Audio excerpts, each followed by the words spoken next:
राजनीति और सरकार की व्यवस्था की आत्मा होता है और भारत की आत्मा गाँव में बसती है। नमस्कार, मैं हेमंत भट्ट और आप CNN देख रहे हैं। सर ये कंफर्टेबल रहेगा? 1 मिनट के लिए मास्क निकालना बोलने में। नमस्कार, मेरा नाम हेमंत भट्ट है और आप CNN देख रहे हैं। चुनाव चल रहा है ग्राम पंचायत का बिहार में और अभी हम हैं पूर्वी चंपारण में, जो बिहार का एक प्रमुख हिस्सा है कृषि को लेकर के, क्योंकि एक क्रांति सी चल रही है इस जिले में कृषि व्यवस्था को लेकर के। आपको मिलवाएंगे एक विशेष शख्सियत से। जिलाधिकारी महोदय हैं आप पूर्वी चंपारण के। और सर बहुत बहुत स्वागत है आपका CNN में सबसे पहले। धन्यवाद। और हम चाहेंगे सर कि कार्यक्रम के शुरुआती क्षणों में आप अपने परिचय के साथ जो चुनाव की व्यवस्था है उसको पहले रखें, उसके बाद हम कुछ प्रश्न आपसे करेंगे। Sir please. मैं जिला पदाधिकारी पूर्वी चंपारण। सर्वप्रथम जो है सभी जो पूर्वी चंपारण वासी है जिन्होंने अपना एपिक कार्ड बनवाया है, सर्वप्रथम अपना वोट जरूर इस्तेमाल करिए। पंचायती चुनाव जो है नोटिफिकेशन हो गया है, कुछ जगह पे फर्स्ट जो सेकंड फेज़ स्टेट का है उसमें नॉमिनेशन भी स्टार्ट हो गया है जी। और अब जो है चुनाव की घड़ी नज़दीक आ रही है। 29 तारीख को जो है पहला चुनाव इस महीने के जो है होने जा रहा है। तो तैयारियां जो है पूर्वी चंपारण की ओर से की जा चुकी है। अलग अलग कोषांग भी यहाँ पे गठित हो गए। कार्मिक कोषांग है, उसके बाद लॉ एंड ऑर्डर कोषांग है, मॉडल कोड ऑफ कंडक्ट का कोषांग है, वो पोस्टल बैलेट मतपत्र कोषांग है, बहुत सारे कोषांग यहाँ पे है। और तैयारियों के अगर हम बात करें तो कोविड के परिप्रेक्ष्य में भी जो है तैयारियाँ इस बार जो है विधानसभा चुनाव के तर्ज पे की जाने वाली है। जी बहुत बहुत धन्यवाद सर। तो आपने सुना कि अभी क्या कुछ हो रहा है और कुछ महत्वपूर्ण प्रश्न, क्योंकि एक बहुत बिजी शेड्यूल होता है एक ब्यूरोक्रेट का, तो हम चाहेंगे कि कम समय में एक महत्वपूर्ण साक्षात्कार हो और चंपारण के लोगों को कुछ सीख मिले, जो खास करके प्रत्याशी हैं और वो उनको भी जो लोग वोटर हैं। सर सबसे महत्वपूर्ण प्रश्न ये है कि एक नियम बनाया गया है बिहार में चुनाव व्यवस्था का जो ग्राम पंचायतों में चल रहा है कि ग्राम पंचायत चुनाव में जो ग्राम परिषद जिला परिषद के प्रत्याशी हैं उनके लिए 1 लाख, मुखिया और सरपंच के लिए 40-40 हज़ार और BDC के लिए 10,000 रुपये जो उनकी चुनाव व्यवस्था में खर्च होना है, इसका एक प्रावधान है। लेकिन जो मुखिया हैं या जो प्रत्याशी हैं वो गांव में धड़ल्ले से पैसा बांटते हैं, जिससे चुनाव प्रभावित होता है और व्यवस्था में कहीं ना कहीं रखरखाव में प्रॉब्लम हो जाती है। तो उनको लेकर के क्या कहना चाहेंगे कि किस प्रकार से उन पर कंट्रोल होगा और क्या व्यवस्था अभी बनाई जा रही है उसको लेकर के?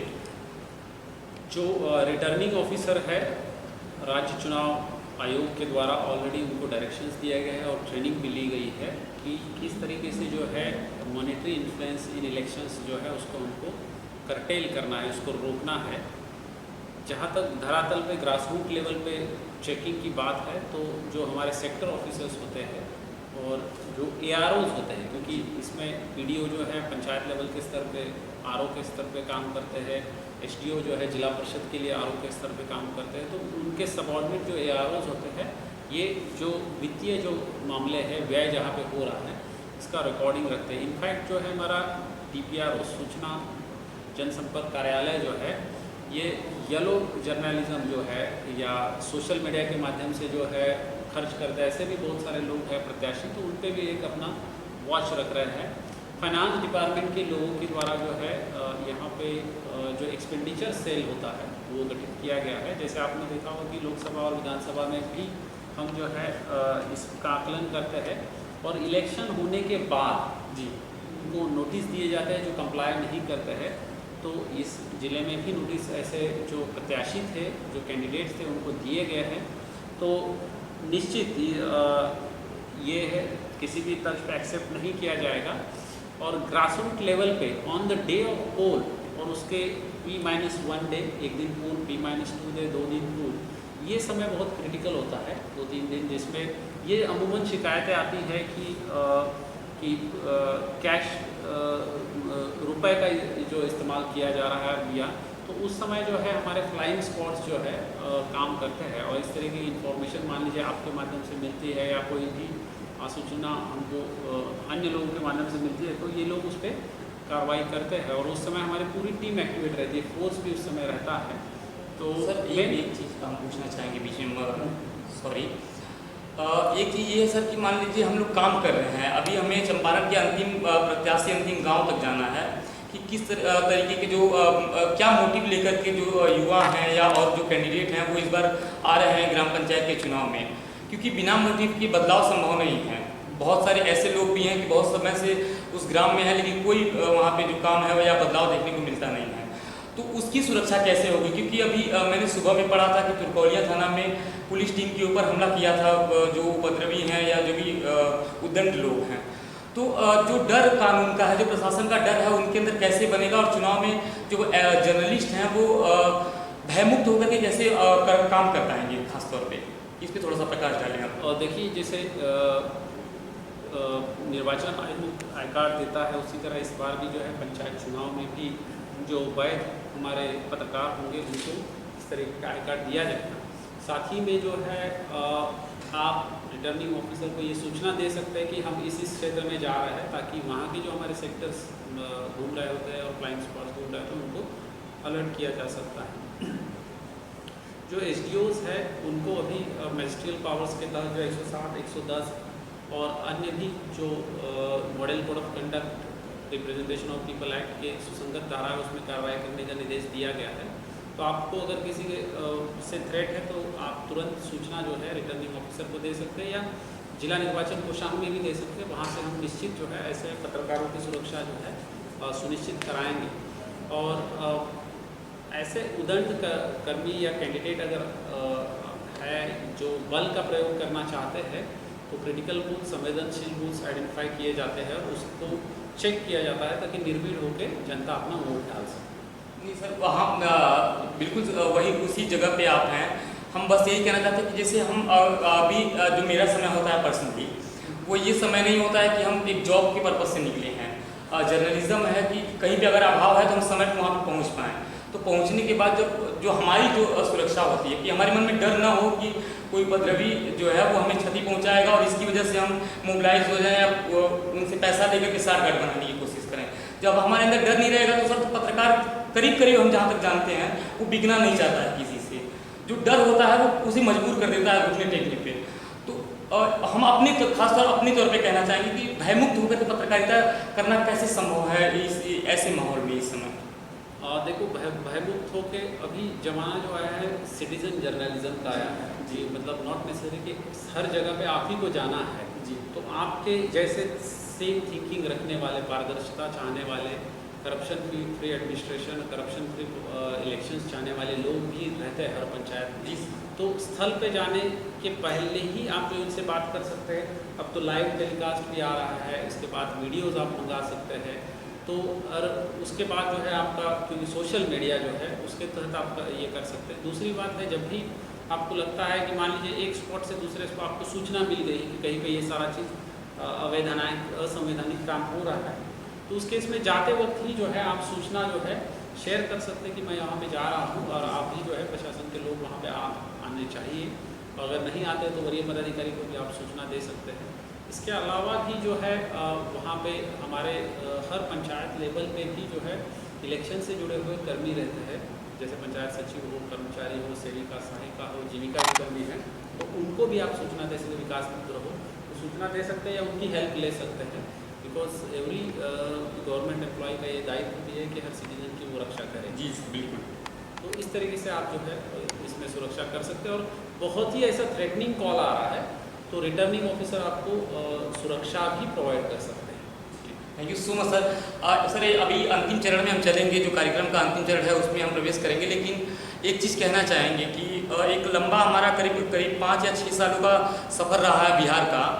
और जहाँ तक मैंने मोतिहारी को देखा गया, यहाँ पे इसके पहले रमन कुमार जी थे, और जब से सर आया है यहाँ पे एग्रीकल्चर को लेकर के जो मूवमेंट देखने को मिली, खास तौर पे जो बदलाव देखने को मिला है वो अद्वितीय है।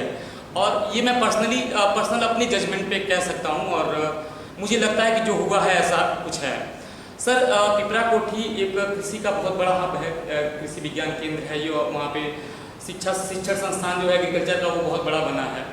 और एक सर जो बाढ़ के समय में हम लोगों ने कवरेज किया था यहाँ पे, जो हमको देखने को मिला है पिपरा कोठी ब्लॉक में एक लखना नदी कुछ करके ऐसे वहाँ पे वो बनती है, जगह बनती है 4 या 5 किलोमीटर में, टुकड़ी ब्लॉक में है ये, और वो नदी उस जगह पे ही बनती है, करीब ये बेलवटिया सिमरा वगैरह गांव है उधर, तो वहाँ पे बनती है। और उस जगह पे पानी ऊपर जैसे वो बढ़ती जाती है इधर हाईवे की तरफ, ये जो हाईवे है वो गोरखपुर का और ये पिपराकोठी का, ईस्ट वेस्ट को जी, तो जैसे से वो उधर बढ़ती है वो उसमें जो जल जमाव है वो बढ़ता जाए, क्योंकि वो ऐसे हो गई है, मतलब उसमें ऊंचाई उधर ज़्यादा है।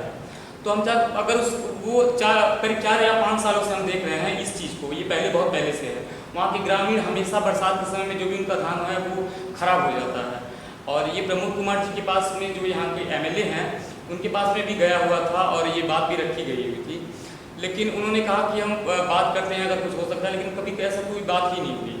तो बस किसानों की अगर मदद हो जाए, हम चाहेंगे कि बस कुछ प्रकाश से आप डालें या ना डालें, लेकिन अगर थोड़ी मदद हो जाती तो उनके जीवन में थोड़ा सा बदलाव आता और वो बरसात से सुरक्षित हो पाते। सर अभी माननीय मुख्यमंत्री जी के द्वारा भी जो है इस आपदा की समीक्षा बैठक की गई है, और उसके उपरांत जो है मुख्य सचिव के द्वारा भी जो है कई कतिपय निर्देश दिए गए। उसमें फसल क्षति का भी आकलन करने के डायरेक्शंस दिए गए हैं। तो अभी कृषि विभाग के किसान सलाहकार, प्रखंड कृषि पदाधिकारी ये लोग सर्वे भी कर रहे हैं, और उसमें 20 पंचायत और 20 ब्लॉक 186 पंचायत जो है अपने ज़िले में फर्स्ट सूची में आइडेंटिफाई किए गए हैं। जी सर। तो अगर इस तरीके की कोई शिकायत है, जल जमाव से हो या नदी जो है, छोटी नदी जो है, उससे अगर फसल क्षति हुई है, तो अपने संबंधित किसान सलाहकार के माध्यम से जो है ब्लॉक एग्रीकल्चर के द्वारा जो है कृषि कार्यालय को ये प्रतिवेदन आना चाहिए। और तदुपरांत जो है पोर्टल, क्योंकि अब जो है ऐसा नहीं है कि जिला लेवल से हम आपको दे देते हैं, उसका प्रक्रिया यह है कि ऑनलाइन पोर्टल जो है कृषि विभाग का, जिसमें रजिस्ट्रेशन आपको करना होता है और वो फिर अप्लाई आप करते हैं, और उसके बाद जो है जांच टीम आती है आपके खेत में, और CFMS के माध्यम से आपके खाते में जो है वो फसल क्षति का राशि दिया जाता है स्वीकृत होने के उपरांत। तो प्रक्रिया सरल और ट्रांसपेरेंट की गई है, लेकिन हाँ टेक्नोलॉजी का उसमें अंग है, तो ये किसानों को जानना पड़ेगा। जब भी ओपन होगा तो आप उसमें ये कर लें, और ये कुछ ही दिनों में जो है आपको लग रहा है कि निर्णय भी हो जाएगा, तो आप अपने क्षेत्र के किसान सलाहकार के माध्यम से जो है ये कार्रवाई कर सकते हैं। और हम निश्चित एज ए जिला प्रशासन जो है, जो जेन्युइन किसान है जिनका ये फसल क्षति हुआ है और अभी वो समय भी है, तो उसमें जोड़ने के लिए जो है नियमानुसार जो है कार्रवाई करें। बहुत बहुत धन्यवाद एक खूबसूरत साक्षात्कार के लिए सर के, और सर आपने टाइम दिया इसके लिए भी, और आप बने रहें, देखते रहें ये खूबसूरत चुनाव। और हम चाहेंगे एक लास्ट विकल्प एक बात कहना चाहेंगे भारत के लोगों से कि चुनाव ट्रांसपेरेंट तरीके से तब होगा जब आप जो ज़मीन पे अभाव है वो प्रभाव तक पहुंचा पाएंगे। तो यथार्थ पत्रकारिता का उदाहरण बने और बने रहें CNN पे। बहुत बहुत धन्यवाद आप सभी का। नमस्कार।